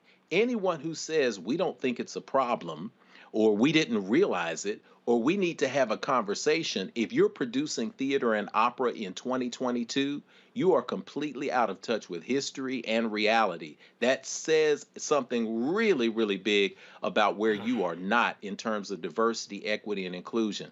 This equity piece is important because you were able to create a massive production of Verdi's Aida, and you were able to put actors in blackface. Aida is an opera that is an Italian opera that takes place in, guess where? Egypt. Sounds very, very, very birth of the nation-ish and very creepy. You were able to pull this off, and now you're bringing an African-American opera singer in to perform further in the season. And when she says something, you say, we want to have a conversation. No, man, we don't want to have a conversation. How do we fix this? The equity part, we got the diversity, we got the inclusion, but what's the equity part? The equity part is the money and the resources. So if you want to fix something in this situation, my suggestion is clear. Scrap the entire rest of your season and then produce Octavia E. Butler's Parable of the Sower with an all African-American cast. Put your entire resources of your massive organization toward telling an authentic opera about Black people in America. Well, yeah, that's all you kind of got to do. All right, y'all, that is it for us. Let me thank Jeff, Omakongo, and Julian for being on today's show. Thank you so very much. Folks, tomorrow's show, look forward to more news of the day. Lots of stuff we're going to be carrying. And one of the things we're going to be talking about, of course, every Tuesday, our Marketplace segment where we feature Black-owned businesses. And folks, let me say this here. You've got to keep your eye on the ball. See, I get a kick out of these people who don't know nothing about media, but they want to tell us how to run a media company. Then they got the people who don't know nothing about journalism, but then want to try to say, well, who's the real journalist and who isn't? And then I get a kick out of these Black people who love talking about Black consciousness and Black ownership, but then when you actually decide to own something and create something, then they have the audacity to try to say you're a failure because you left white-owned media. Y'all really crack me up because I think, frankly, y'all schizophrenic with all of your stuff back and forth.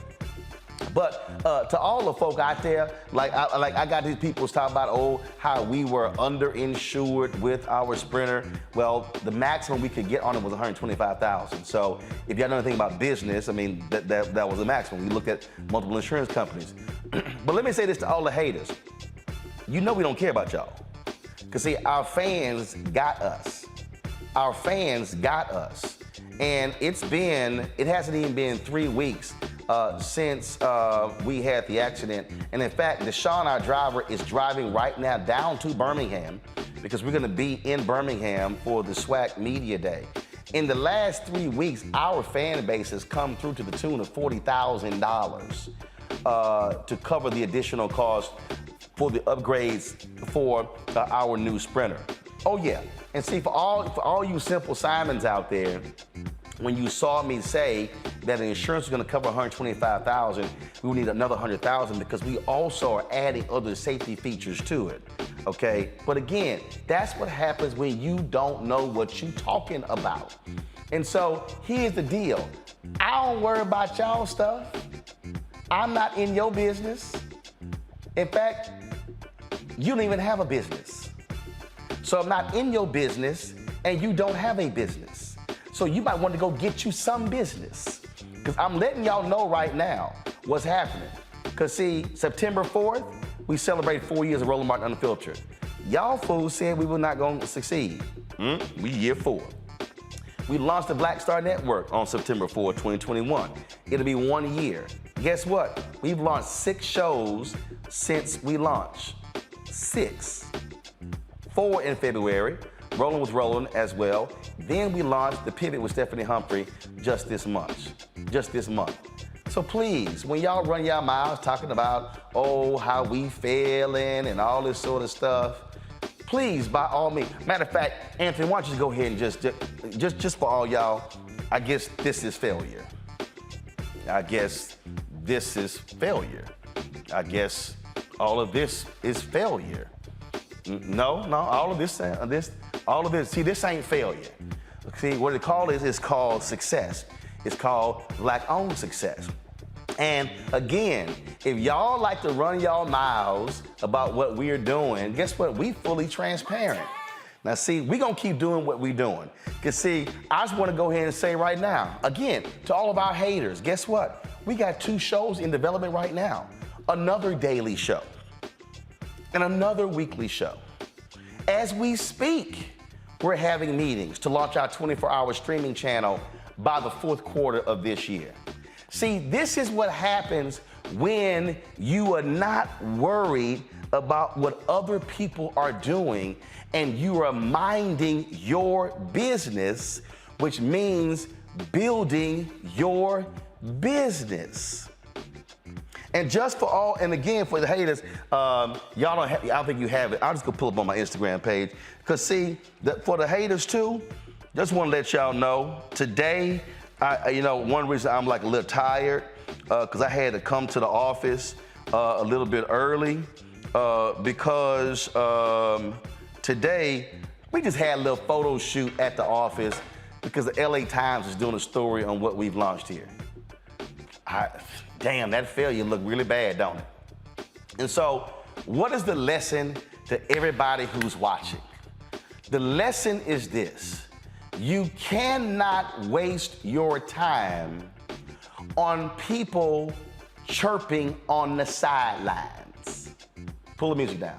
You cannot waste your time with people chirping on the sidelines. Pull the music down. And so, because see, some of y'all are not living your dreams because you're listening to naysayers. Some of you are listening to people who have told you you can't do it. You're listening to people whose whole objective is to deride you, is to make you feel small. And what I need you to do is laugh at your haters. Because see, while they are busy hating on you, I mean, I literally had one person, I didn't even see the comment till today. They made this comment months ago. I had mentioned that AFSCME, the American Federation of State and County Municipal Employees, they were the first partner for Roland Martin Unfiltered. And this person was like, ooh, there it is. That's not how business is done. It's called advertising. That's actually the backbone of media. And it is how business is done. But see, that's people who can't do those type of deals. And so they think that because a labor union supported us, ooh, there you go, you're being funded by the Democrats. No. See, when you're supported by a labor union, you're being supported by labor workers. And see, that's what bothers y'all. Because see, the same black people, AFSCME, it's black people. SEIU is black people. Communication workers, that's black people. But see, again, haters. And so somebody who's watching right now, somebody who's listening right now, you have people, and you may have haters in your family. Let me just go ahead and say that. Jeff, he nodding his head, he know. You may have some haters in your family who are telling you, you cannot do this. You cannot accomplish the life goals that you have for yourself. That's what haters do.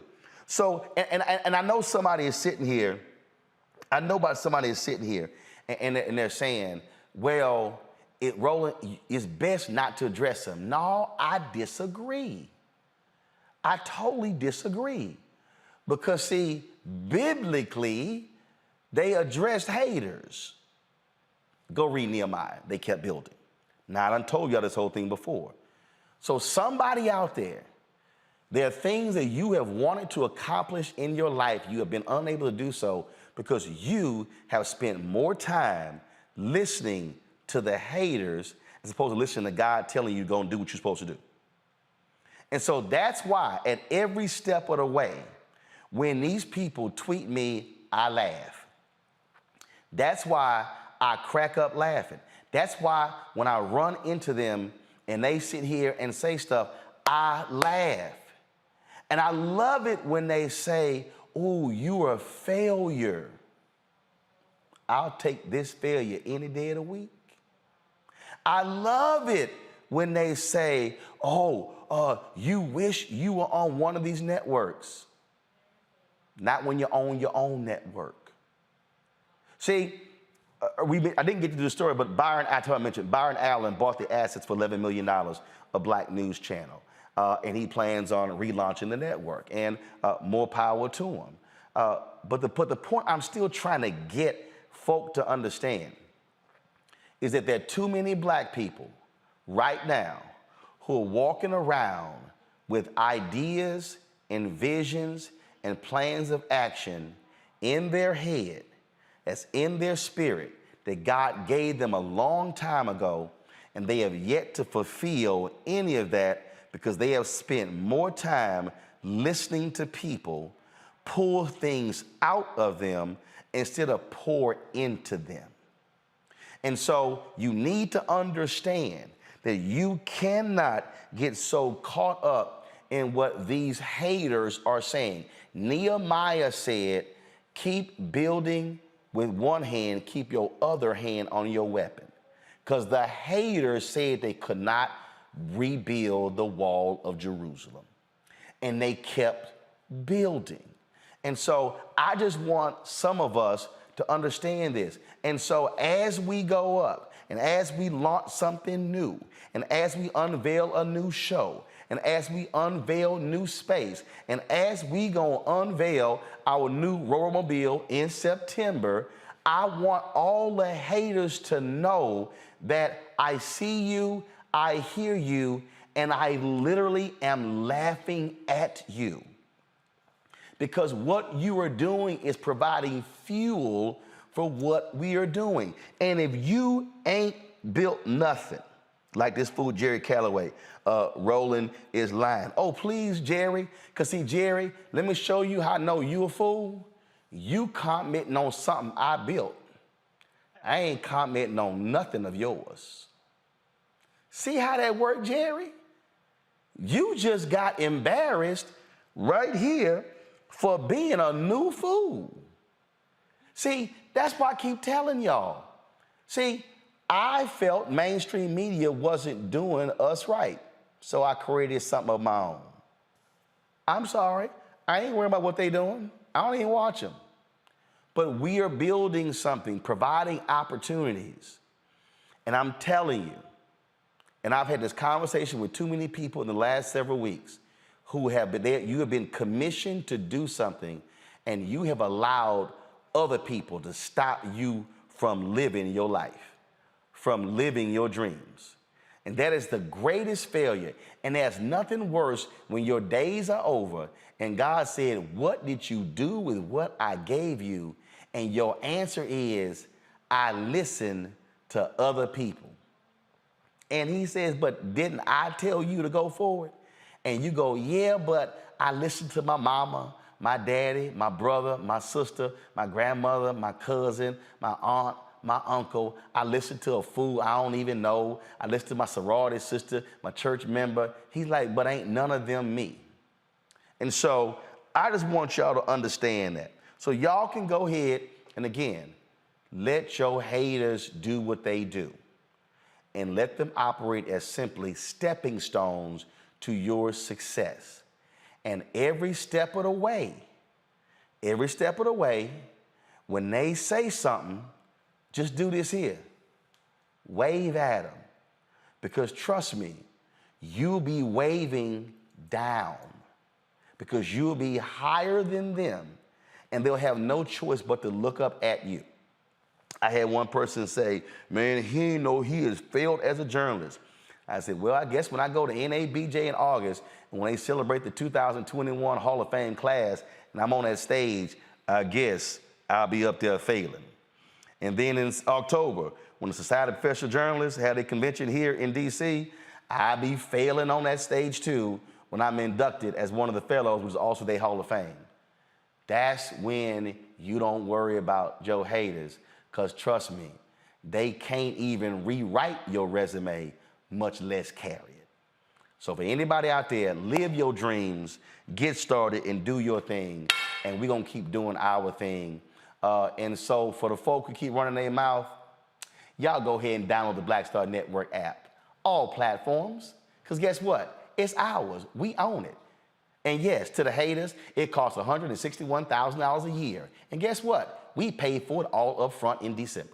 Download the Android phone, Apple phone, Android TV, Apple TV, Roku, Amazon Fire TV, Xbox One, Samsung Smart TV. And our goal, of course, our fan base, they contribute to our show. They make all of this possible, along with our advertisers. Check our money orders. Go to P.O. Box 57196, Washington, D.C., 20037-0196. Cash App, $RM Unfiltered. PayPal is R Martin Unfiltered. Venmo is RM Unfiltered. Zelle is Roland at RolandSMartin.com. Folks, I'll see y'all tomorrow, of course. And yes, I was rocking the shirt. My sister made a hashtag Black Owned Media Matters. See, the own part. It's the own part. Some of y'all cash checks. I'd rather write them. Holla!